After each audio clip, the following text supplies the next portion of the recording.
नमस्कार। मैं Indian news 24 से सत्येंद्र कुमार।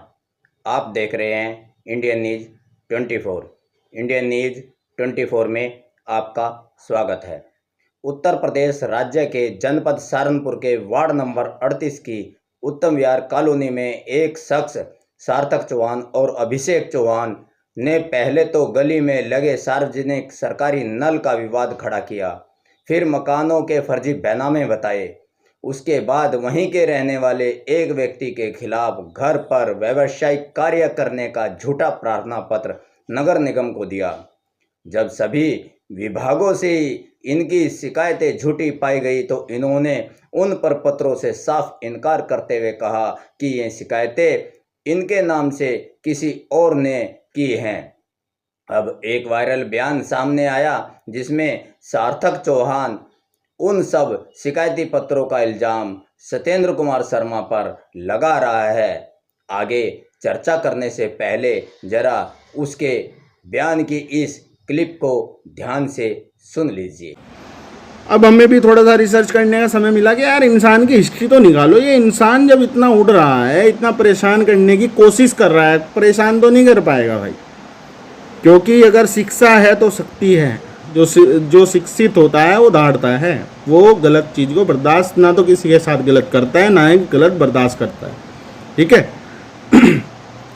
अब मैं बताता हूँ आपको अभियुक्त सत्येंद्र के ऊपर कितने केसेस लगे हैं और उनमें क्या क्या जजमेंट आई है। इन्होंने ऐसा बहुत लोगों के साथ किया और हमेशा मुंह की खाई। ठीक है। ये क्या करते हैं, अब दूसरे लोगों का ब्रेन वॉश करते हैं। जैसे अभी शायद मनोज शर्मा अंकल जी हैं, तो उन्हें भी समझाते होंगे कि मैं ये कार्रवाई कर दूंगा, वो कार्रवाई कर दूंगा, मैं ऐसे पेपर भेज दूंगा, वैसे पेपर भेज दूंगा। ये क्या करेंगे, झूठे पेपर साइन करेंगे और कहीं पे जाके पोस्ट कर आएंगे, किसी के नाम से पोस्ट कर देंगे। ये इनके काम हैं। इससे पहले भी इंडियन न्यूज़ 24 इसके बयान के 3 झूठ का पर्दाफाश कर चुका है, जिसे इंडियन न्यूज़ 24 ने उल्टा चोर डांटे कोतवाल को और फंस गया अपने ही बिछाए बयान के जाल में तथा लूटपाट और डकैती का झूठा मुकदमा नाम से पब्लिश किया है। इन तीनों के लिंक आपको डिस्क्रिप्शन बॉक्स में मिल जाएंगे। सार्थक चौहान अपने वायरल बयान में आरोप लगा रहा है कि सत्येंद्र शर्मा उनके नाम से शिकायती पत्र लिखकर पोस्ट करता है। एक शिकायती पत्र इन लोगों ने श्रीमान जिलाधिकारी महोदय सहारनपुर को दिया। हमें इस बात का इसलिए पता लगा क्योंकि एक प्रति हमारे पास भी डाक द्वारा भेजी गई। हम अभी तक यही सोचकर चुप थे कि हो सकता है कोई हमें आपस में भिड़ाना चाहता हो, लेकिन जब सार्थक चौहान का वायरल बयान सुना और देखा तो उससे साबित हो गया कि दिनांक 14 जून 2024 वाला अखिल भारतीय अन्याय विरोधी परिषद के पैड पर वो पत्र किसी और ने नहीं, स्वयं इन्हीं लोगों ने लिखकर पढ़कर भेजा है। सार्थक चौहान के बयान की एक बार फिर वो क्लिप सुन लीजिए। अब हमें भी थोड़ा सा रिसर्च करने का समय मिला कि यार इंसान की हिस्ट्री तो निकालो। ये इंसान जब इतना उड़ रहा है, इतना परेशान करने की कोशिश कर रहा है, परेशान तो नहीं कर पाएगा भाई, क्योंकि अगर शिक्षा है तो शक्ति है। जो शिक्षित होता है वो दहाड़ता है, वो गलत चीज़ को बर्दाश्त ना तो किसी के साथ गलत करता है ना ही गलत बर्दाश्त करता है। ठीक है। अब मैं बताता हूँ आपको अभियुक्त सत्येंद्र के ऊपर कितने केसेस लगे हैं और उनमें क्या क्या जजमेंट आई है। इन्होंने ऐसा बहुत लोगों के साथ किया और हमेशा मुंह की खाई। ठीक है। ये क्या करते हैं, अब दूसरे लोगों का ब्रेन वॉश करते हैं। जैसे अभी शायद मनोज शर्मा अंकल जी हैं, तो उन्हें भी समझाते होंगे कि मैं ये कार्रवाई कर दूंगा, वो कार्रवाई कर दूंगा, मैं ऐसे पेपर भेज दूंगा, वैसे पेपर भेज दूंगा। ये क्या करेंगे, झूठे पेपर साइन करेंगे और कहीं पे जाके पोस्ट कर आएंगे, किसी के नाम से पोस्ट कर देंगे। ये इनके काम हैं। अब बात करते हैं सार्थक चौहान के अगले बयान पर। अगले बयान में सार्थक चौहान कह रहा है कि रेणु धीमान के साथ इनका नाम जोड़ा जा रहा है। इसके इस बयान को सुनकर हम रेणु धीमान से मिले और सार्थक चौहान का बयान रेणु धीमान को दिखाया और सुनाया, तो रेणु धीमान ने बताया कि वह सार्थक चौहान और अभिषेक चौहान को नहीं जानती और ना ही वह उनसे आज तक मिली है और ना ही सार्थक चौहान और अभिषेक चौहान से कभी मिली है और ना ही इन दोनों ने उसे धमकी दी है। रेणु धीमान ने बताया कि उसके एक बाद में पवन कुमार शर्मा के खिलाफ कोर्ट से वारंट थाना जनकपुरी में आए हुए हैं। तभी से पवन कुमार शर्मा और उसके साथी रेणु धीमान और उसके गवाहों पर केस वापस लेने का दबाव बनाकर डरा धमका रहे हैं। इस संबंध में रेणु धीमान ने पवन कुमार शर्मा उसके साथियों के खिलाफ थाना जनकपुरी पर शिकायत की थी। उसकी जांच में पुलिस द्वारा पूछताछ के लिए पवन कुमार शर्मा के अतिरिक्त किसी को भी आज तक नहीं बुलाया गया। तो सार्थक चौहान अपने बयान की वीडियो में डराने धमकाने की उसकी उस शिकायत की बात कह रहा है, तो इसे कैसे पता लगा कि रेणु धीमान ने डराने धमकाने की कोई शिकायत पवन शर्मा और उसके साथियों के खिलाफ कर रखी है। रेणु धीमान का कहना है कि पवन कुमार शर्मा ने ही सार्थक चौहान को यह बात बताई होगी।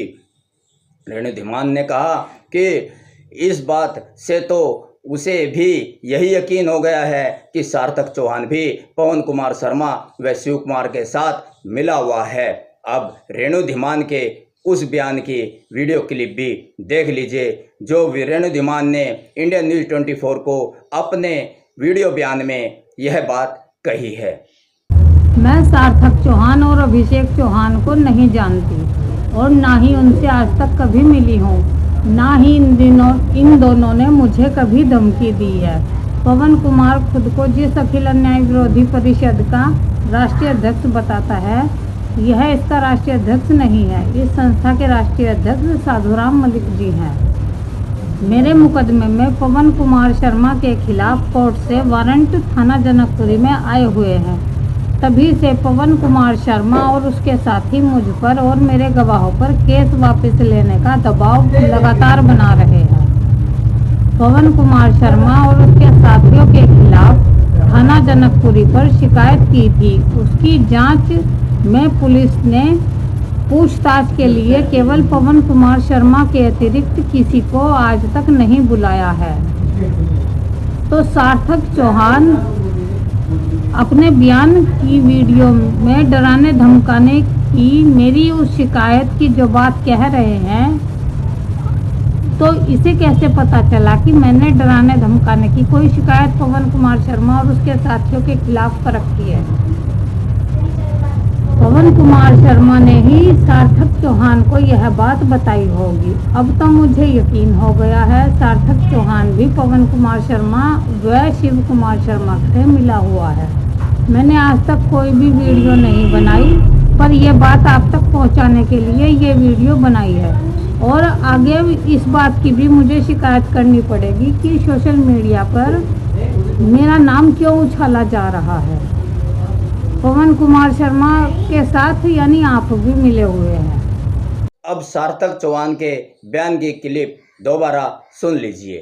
मैं भी थोड़ा सा रिसर्च करने का समय मिला कि यार इंसान की हिस्ट्री तो निकालो। ये इंसान जब इतना उड़ रहा है, इतना परेशान करने की कोशिश कर रहा है, परेशान तो नहीं कर पाएगा भाई, क्योंकि अगर शिक्षा है तो शक्ति है। जो शिक्षित होता है वो दहाड़ता है, वो गलत चीज़ को बर्दाश्त ना तो किसी के साथ गलत करता है, ना ही गलत बर्दाश्त करता है। ठीक है। अब मैं बताता हूं आपको अभियुक्त सत्येंद्र के ऊपर कितने केसेस लगे हैं और उनमें क्या क्या जजमेंट आई है। इन्होंने ऐसा बहुत लोगों के साथ किया और हमेशा मुंह की खाई। ठीक है। ये क्या करते हैं, अब दूसरे लोगों का ब्रेन वॉश करते हैं। जैसे अभी शायद मनोज शर्मा अंकल जी हैं, तो उन्हें भी समझाते होंगे कि मैं ये कार्रवाई कर दूंगा, वो कार्रवाई कर दूंगा, मैं ऐसे पेपर भेज दूंगा, वैसे पेपर भेज दूंगा। ये क्या करेंगे, झूठे पेपर साइन करेंगे और कहीं पे जाके पोस्ट कर आएंगे, किसी के नाम से पोस्ट कर देंगे। ये इनके काम हैं। अब चर्चा करते हैं इनके द्वारा भेजे गए अखिल भारतीय अन्याय विरोधी परिषद के पैड वाले शिकायती पत्र पर। इस पैड पर सार्थक चौहान को सेक्टर अध्यक्ष, अभिषेक चौहान को सेक्टर उपाध्यक्ष और विक्रम सिंह को सेक्टर सचिव मुद्रित किया गया है। अब इसमें भी इनकी कलई फंसने वाली है, तो इसे भी ये लोग इनकार करते नजर आ रहे हैं। यह पत्र जो लिखा गया है, इसके पैरा नंबर 2 के बिंदु नंबर 3 में इनकी ओर से वही बात लिखी हुई है जो सार्थक चौहान अपने इस बयान में बोल रहा है। सुनिए सार्थक चौहान का ये बयान। एक एप्लीकेशन पोल्यूशन डिपार्टमेंट में ये तो सत्येंद्र शर्मा जी डाल देते हैं हमारे नाम से, मेरे फर्जी सिग्नेचर करके कि भाई हमें आपत्ति है इनके जनरेटर से, मनोज शर्मा जी के जनरेटर से। अब वो एप्लीकेशन आने के बाद क्या होता है, मनोज शर्मा जी को या तो वो जब दिखाई गई होगी तो उन्हें तो गुस्सा आना ही है, भाई मेरे अगेंस्ट में ऐसे एप्लीकेशन डाल दी तो उन्हें गुस्सा आया होगा। अब पत्र में लिखी गई बातें और अपने बयान की वायरल वीडियो में सार्थक चौहान द्वारा कही गई बातों, इन सभी बातों का एक होना और तालमेल होना यही साबित कर रहा है कि है दिनांक 14 जून 2024 वाला अखिल भारतीय अन्याय विरोधी परिषद वाला शिकायती पत्र इन्हीं लोगों ने लिखा और भेजा है। अब खुद को इसमें फंसता देखकर ये लोग इसका इल्ज़ाम भी किसी और पर ही डालेंगे। अभी इनके झूठ पर से और भी पर्दा उठना बाकी है। आप हमारे साथ चैनल पर बने रहिए। इसी के साथ मैं सत्येंद्र कुमार आपसे विदा लेता हूं। अगले समाचार के साथ फिर मिलेंगे। नमस्कार, जय हिंद, वंदे मातरम।